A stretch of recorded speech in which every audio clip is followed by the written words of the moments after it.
Hey everybody, welcome to the Tiny Studio. It's your girl Nell, and this is a what? This is a Dreadlock love video, baby. You know what time it is. Hey, it's almost time for me to officially celebrate my 20th year as a Dreadlock diva, a Locknisa queen. It's coming up next month. I am so excited. What am I going to do for my birthday? For my Lockversary? I don't know. Who knows? I just wanted to share this journey and my experiences with you because that's what life is really about. It's about enjoying things and prospering and loving, but it's also about sharing because that is what we're here for. We're here to share because when we share, we help humankind evolve, right? Right.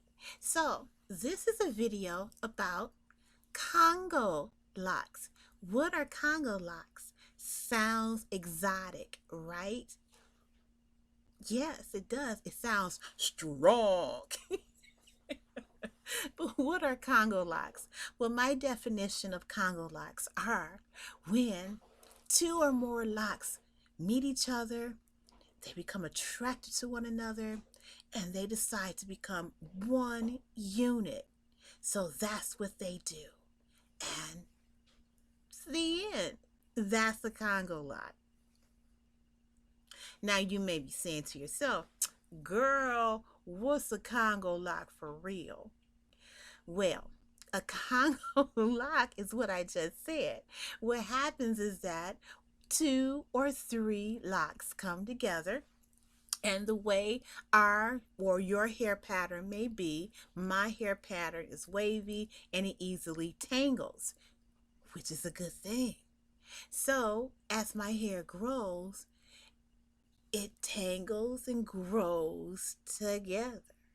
My locks begin to attract, you know, to one another, and they become interwoven or intertwined. And if I don't separate them every 3 to 6 months, they become a single unit. That is what Congo locks or Congo dreads are. Now, some people cultivate Congo locks by purposely marrying two or more locks together.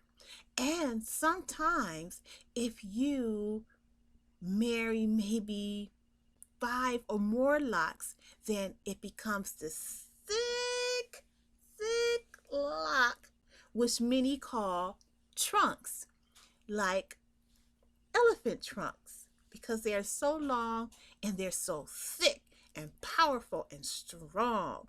Those are called trunks. Now, you can find a loctician to help you create or curate trunks for yourself. You can also find a loctician or stylist who is knowledgeable in creating Congo locks. You can do it yourself too. I've seen people create Congo locks on their own. I've created Congo locks on my own, and sometimes it was unknowingly, and then other times it was on purpose. Usually, when I create Congo locks for myself, it's because I have a lock that's thinning, and I decide to join it with a stronger lock, which I am about to do maybe in the next couple of days. Why? Because I have a thinning lock, and let me show it to you. Oh boy, if I can find it. I was just looking at it. I have a thinning lock, and let's see. Oh boy, where is it? Anyhow, I have a thinning lock. Here it is. And you can tell it's the, see that? Yes. And what I'm going to do is I'm going to take this lock and I'm going to marry it to this nice beefy lock right here. So what I'm going to do is I'm going to go, and it's really interesting because I think that this is becoming a Congo lock already. It's married at the root, if you can see. This thinning lock is or has become intertwined into this nice beefy lock here. So it's already forming a Congo lock. So what I'm going to do probably is I'm going to add some flaxseed gel to it, and I'm going to begin to twist it,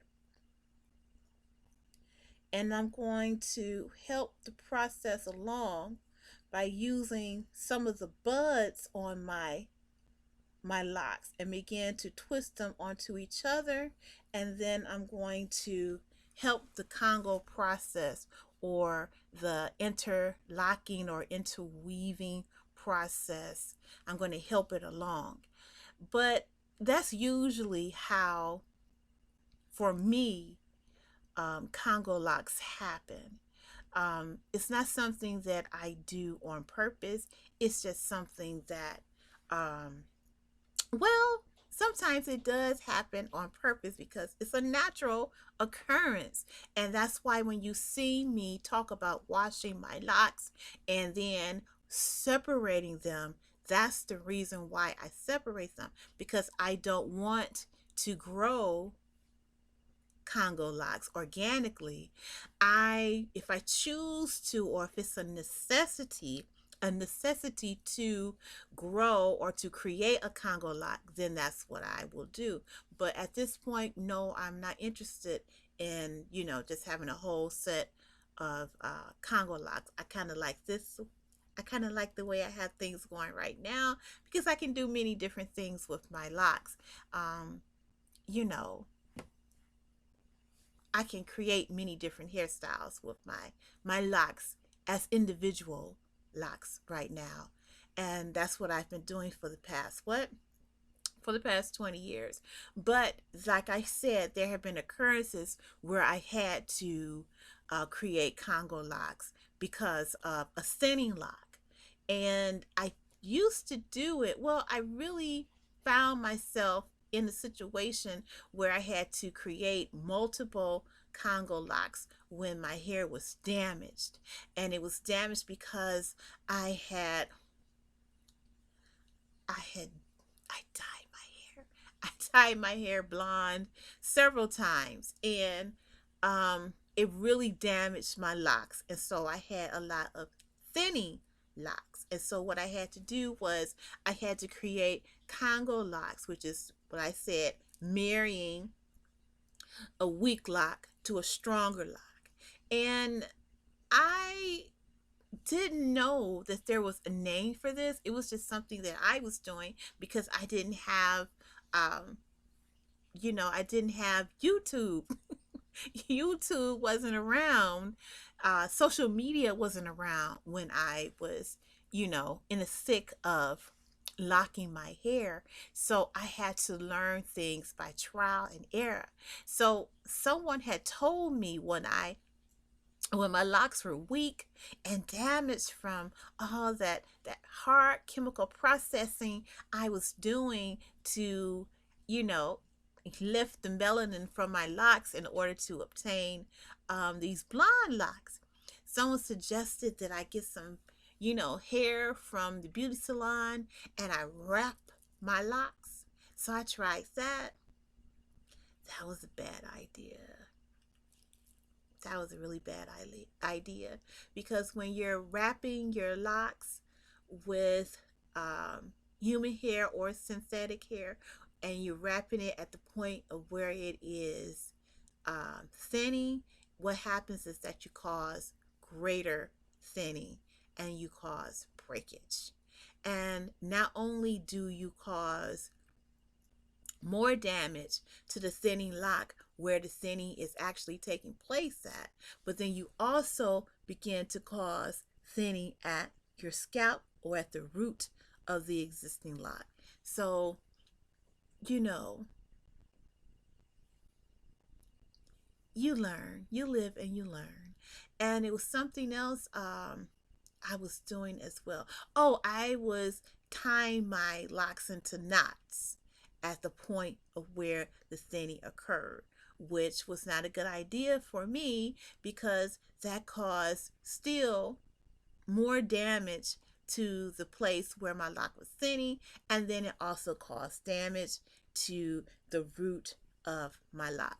So that's when I just, I said, well, let me just twist this thinning lock around a stronger lock and just be done with it. And that's exactly what I did, and voila, Congo locks. So I had several of them over the years, but this is I want to say this is my third set of locks, which means that I've trimmed my locks 3 times. And with these, I don't have any Congo locks. I've looked through them to see if I do, and I thought that I had, but no, I don't have any Congo locks in this set of dreads, which is a good thing. But I will be starting one in a couple of days over here. And that's fine. What I have learned is that when it comes to dreads is that if you can do or find a way to save a lock that's thinning or damaged, if you can do or find methods to save them, that's a wonderful thing. And that's what I'm trying to do right now, is save that one particular lock. But I've been down this path before, so I am not surprised, that I'm feeling some kind of way about this thinning lock. But I'm going to do everything that I can to remedy the situation. But that is what Congo locks are. I've seen some really great locks that are like they call them trunks, where there are like maybe, let me see, this is about 5, 6.